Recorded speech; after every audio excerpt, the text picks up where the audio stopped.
Hello, ladies and gentlemen, dear viewers, Burundi National Television. Welcome to the English News Edition Top Stories. Burundi celebrated the elimination of trachoma, a migrated tropical disease, this Friday in Gitega, in the presence of the First Lady, Ndayishimiye, and development partners working in the health sector.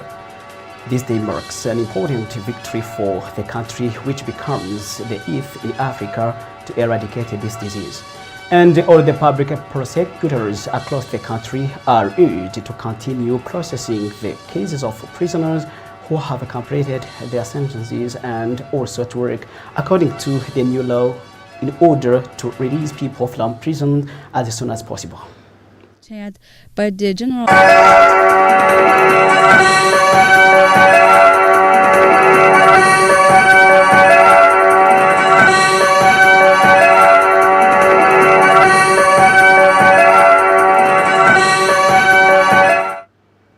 Welcome, dear viewers, to Details Now. I'm Jackson Lakose. On this Friday morning, the Republic of Burundi was visited by Nyasigbe for Esizomna, who is the head of government in Togo.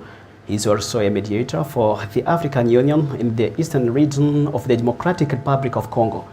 At the 11:20 a.m. Bujumbura time, the plane carrying the distinguished guest landed at Melchior Ndadaye International Airport in Bujumbura. Upon arrival, he was welcomed at the airport by the Minister of Foreign Affairs, Edouard Bizimana. Burundi was also visited by four mediators from the African Union in the Great Lake region. These are former heads of state, namely President of Olusegun Obasanjo, former President of Nigeria, Sariwa Diwedi, former President of Ethiopia, Festus Mogae, former President of Botswana, and Catherine Samba Panza, former President of the Central African Republic. The purpose of their visit is to find solutions to the security challenges in Eastern Congo, to assess what has been done in terms of diplomatic talks, and to discuss ways to synchronize efforts between regional mediation and continental African mediation, and aimed at ensuring peace and security in the Great Lakes region. In the same line, the President of Burundi, the President of Togo for Nyasigbe was welcomed and received by his counterpart, the President of Burundi, Evariste Ndayishimiye, at the Nare-Rushati, Paris. This story will come back on it in our later news edition. And as informed in the headline, Burundi celebrated the elimination of trachoma, a neglected tropical disease, this Friday in Gitega, in the presence of the First Lady, Ndayishimiye, and development partners working in the health sector.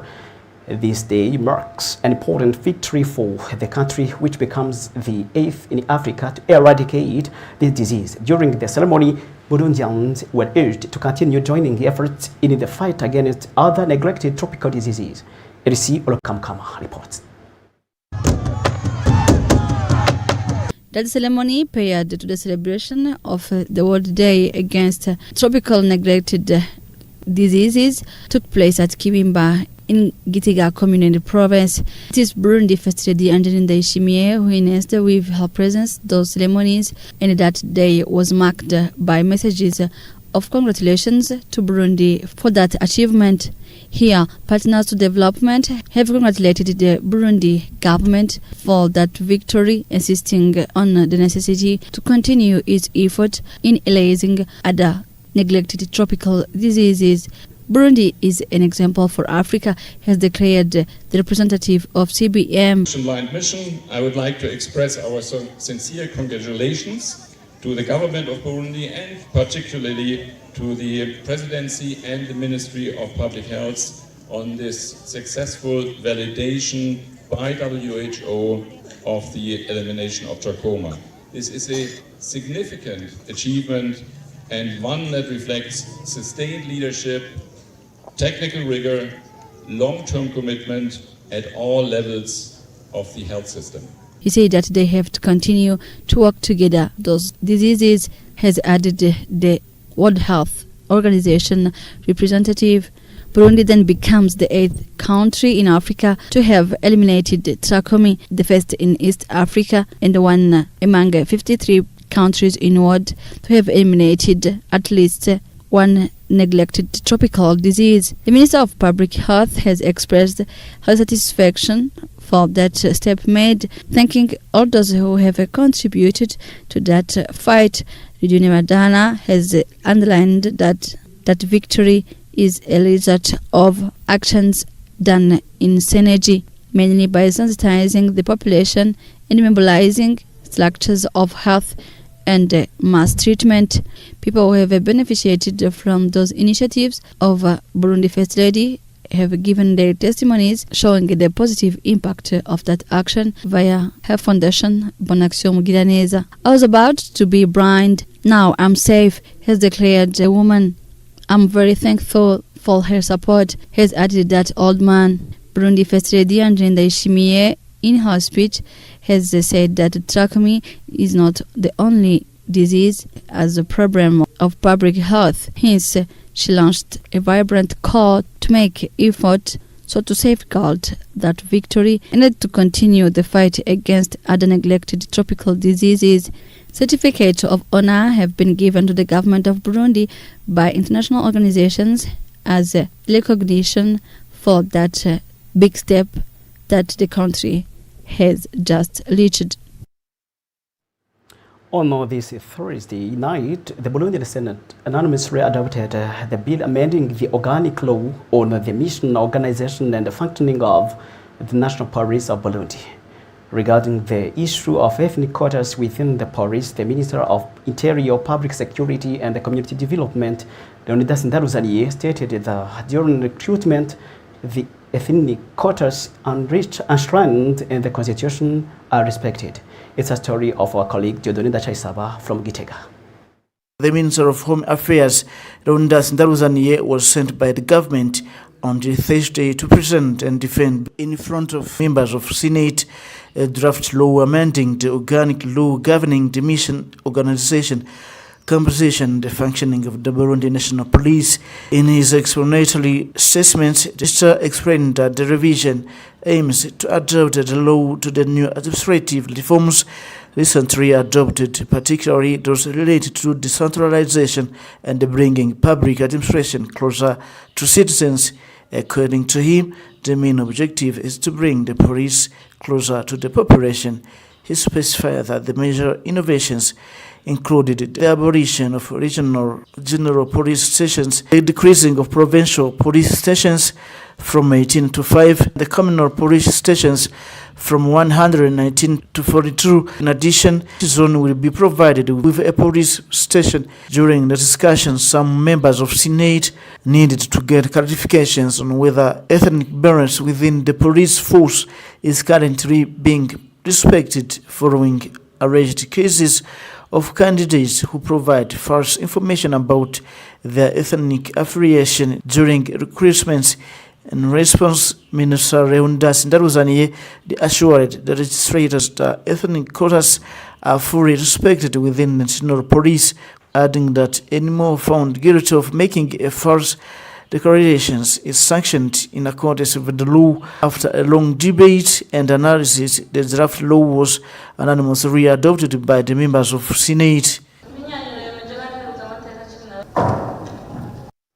Also on this Thursday, the Minister of National Defense and Veterans Affairs, Marie-Chantal Nijimere, concluded a series of visits to various military command divisions. She stated that the main objective of these visits was to meet with the unity commanders on the ground, engage in discussions, gather their concerns, and find a solution to the challenges they face in their missions. Gordier Gato was together with the minister.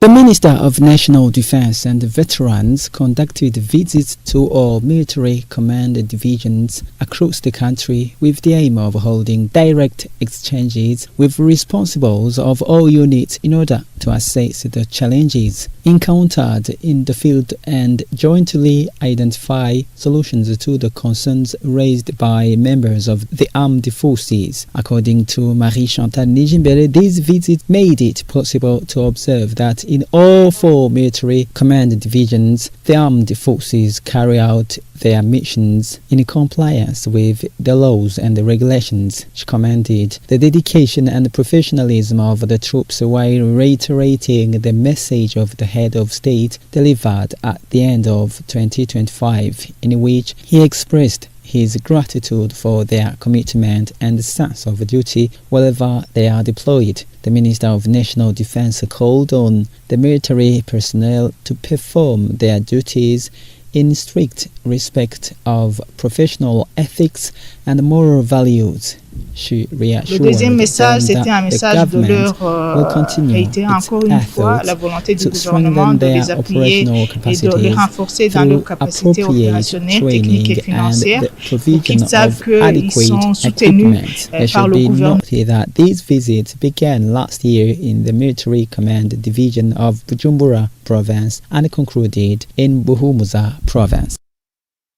Come back now here in Bujumbura. All the public prosecutors across the country are urged to continue processing the cases of prisoners who have completed their sentences and also to work according to the new law in order to release people from prisons as soon as possible. This was stated by the Attorney General of the Republic this Friday as he was overseeing the release of 301 prisoners who had been held at Mimba Central Prison. LC or Kamkama on Smoa. It is an activity which is part of the release of prisoners who have served their sentence. The elderly people and the prisoners who benefited from provisional freedom at the Mimba Central Prison. The ceremony was chaired by the General Attorney of the Republic of Burundi, Jose Nkorerimana, where it was planned to free 301 detainees. The General Attorney of the Republic is released to integrate their families and behave in an exemplary manner so to contribute to the development of the country. The representative of the freed people expressed his gratitude for the freedom and the promise to engage in development activities. Jose Nkorerimana, General Attorney of the Republic, invited Burundi officials to accelerate the examination of the detainee files in order to release a significant number of detainees in accordance with the law. This operation will continue in other prisons. Well, we conclude this broadcast with the sad news. This Friday, the Burundian Catholic Church is mourning the death of Father Amand Kana, a Catholic priest and a respected spiritual figure at the Foyer de Charité in Bujumbura. Father Amand Kana, known for his pastoral commitment, biblical teachings, and service to the youth and the faithful, passed away this Friday after a prolonged illness. His ministry touched many lives through preaching, spiritual retreats, and Christian training activities. The Catholic community and all the faithful mourn the loss of the dedicated servant. May the soul rest in peace. This is the end of our English edition. Keep watching Burundi television program. Jackson Akoze, I'm Stabi going. Bye-bye.